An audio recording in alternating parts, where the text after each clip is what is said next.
State of the franchise for the Ravens. They've started.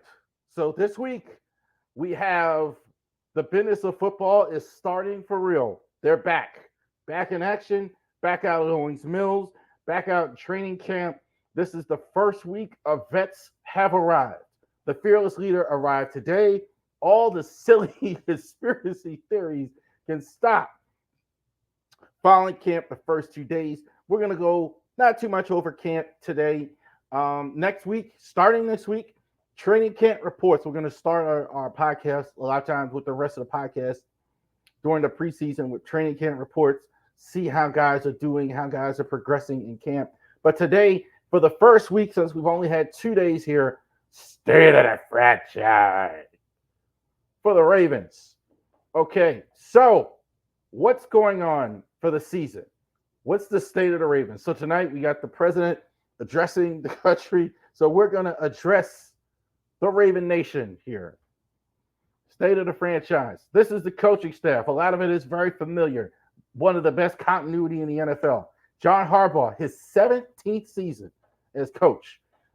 He would be the dean of the league at this point if it wasn't for one guy in the division, Mike Tomlin, with 18 years. So they're now with Belichick gone, the two longest tenures in the league as head coach. He's second highest as far as tenure. He's on the hot seat.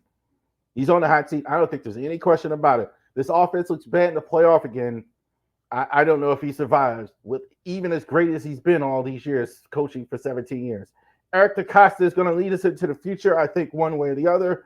I think he's one of the better GMs in the entire league. He's probably maybe one of the best at the NFL draft that there ever has been in the history of the league. So Eric DeCosta entering now, it seems like his sixth season as the offensive as the general manager. Now, offensive coordinator Todd Monken took over a couple of years from Greg Roman.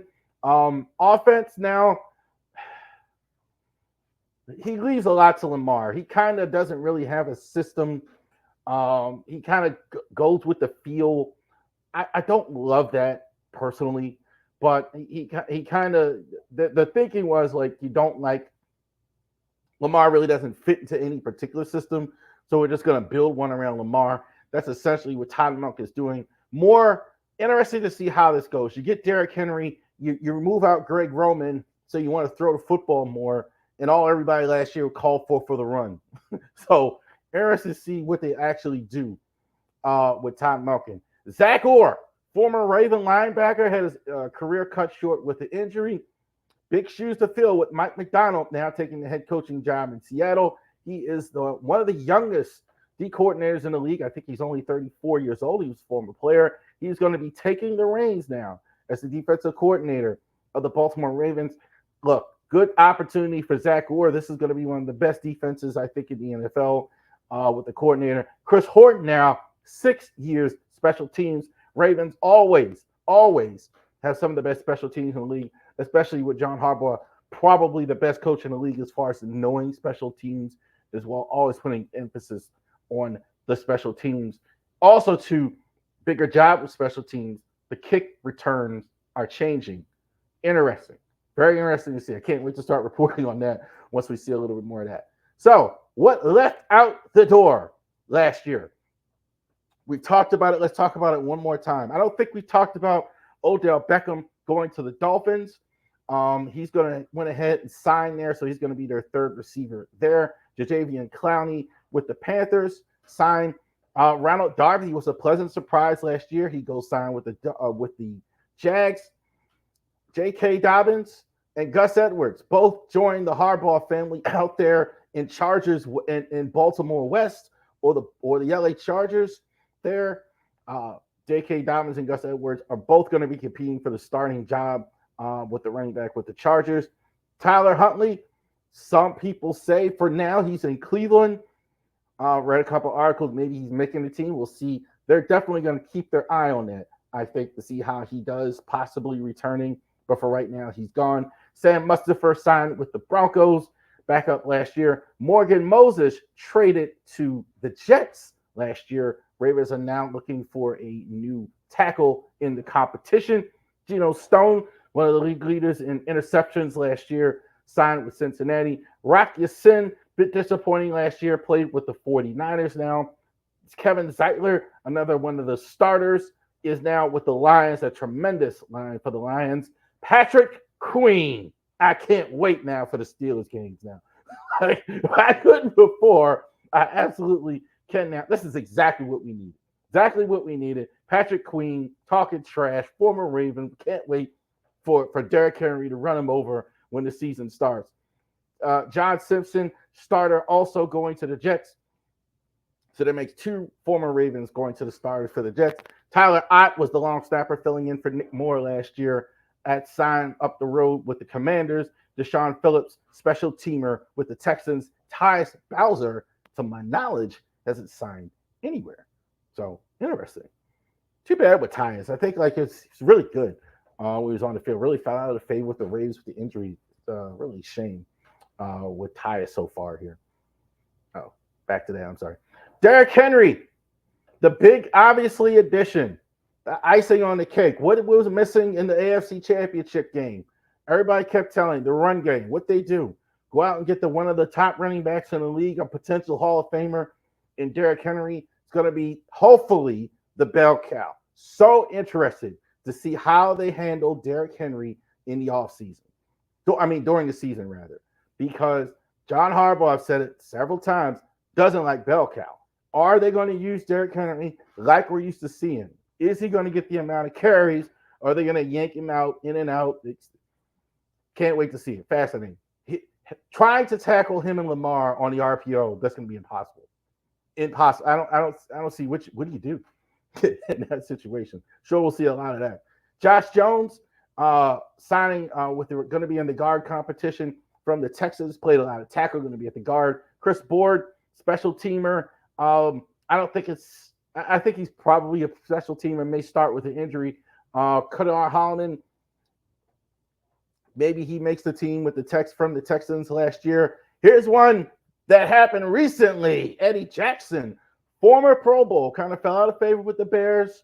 Hasn't played as well in recent years, so he's going to go ahead and sign and be a backup. Definitely, there was a need there, so that tells me something. I was hoping that Kyle Hamilton wasn't hurt, but there's something there where they wanted to sign Eddie Jackson. Deontay Hardy, I think, going to be competing with Tylan Wallace for the starting kick punt return job, maybe for the 5th or 6th receiver role on the roster as well. Ravens draft Nate Wiggins. I think he's going to be the cornerback starter in 2025. I don't think he's going to start this year, at least not right away. Roger Rosengarten, he's going to be in that offensive tackle battle from week 1 right away. Isaiah Isaac hasn't really played much at all since being drafted. He's been hurt the whole time. He's not in camp. He's still injured as well. We will see. Devontae Walker looked good so far early in camp. Definitely going to be fighting for that 3rd receiver job with Nelson Aguilar. TJ Tampa, still haven't seen him yet. All reports he should be ready to go soon, even though he hasn't played yet. Rasheen Ali has looked okay so far in camp. Devin Leary, I don't think he makes the team. At least not the 53. We'll see. Doesn't look ready so far, not so great so far. Nick Semak, maybe he plays. Word was he's injured. I think he's been out there so far, but we will see with that. Sesame Kane, definitely uphill battle. Probably practice squad. They're looking to stash him on 7th round safety. Definitely that matters also too with the signing of Eddie Jackson on the roster. So definitely going to be harder for him to make it as well. 5 biggest games on the schedule. I think the Chefs is huge week 1. This is about as big a week 1 game you can say. Obvious, not just because it's the 2 teams in the AFC Championship game last year, but huge for the Ravens. You lose here, I think they're going to be thinking about it, looking at it all year long. So I think they're huge, but I don't think we're going to lose. I think they're going to be motivated week 1. Definitely the more motivated team. Definitely going to be more ready to play. I think they really need this game, I think, week 1. About as big of a mental hurdle of a week 1 game that you need. They need to come out and really, they really going to be thinking that week 1. Cincinnati, I think week 5 is big. I think that's going to be a tough road game because I think Cincinnati's probably the next best team in the division. That's going to be huge for playoff positioning, seeding, and all that. I'm going to say the Chargers. I think the Chargers are going to be pretty good. I think they are in that game what we are in the Chiefs game. I think the Chargers are going to be enormously motivated. Obviously, Jim Harbaugh losing the Super Bowl to his brother John Harbaugh years ago, out there building his whole operation similar to the Ravens, looking in the mirror. So that's going to be big. Always with the Squealers, week 16. We will see where the Squealers are at that point. Patrick Queen coming into Baltimore. They're sure they're going to be greeting him quite rudely, as he should. Now he's a Steeler. And Houston Texans, I'm definitely putting that. I think they beat the Texans in the playoffs, but I think the Texans really, I think they're really part of the heavy artillery in the AFC as one of the top teams in the NFL. This definitely could be for the number 1 seed. We will see how that goes, or definitely early in the playoffs. Storylines, 5 biggest. Can the Ravens, for me, number 1 is definitely, can the Ravens replace 3 departed offensive linemen? That's going to be huge. You're not going to have 3 of those guys. We talked about the departures. You're counting on 3 unproven guys, basically. No matter which way you slice it, you're replacing guys with vets with less experienced guys in every spot. So how is that going to affect you? You brought in Derrick Henry. You're going to be running the football. That's going to be a big deal. Can Rashad Bateman be a solid number 2?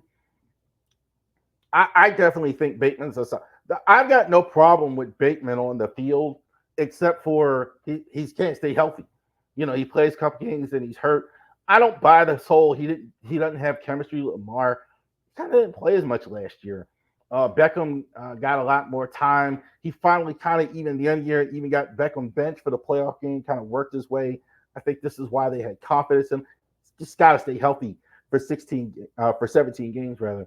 Zach Orr, I think, has big shoes to fill. This is going to be very difficult to fill the shoes of Mike McDonald. Be very interested to see what this looks like. I think he's going to have that as a bit of advantage because I'm kind of scratching my head myself.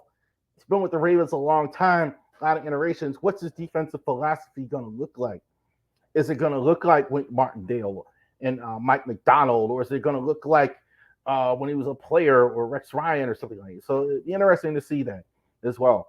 Adafi Owe, can he take the next step?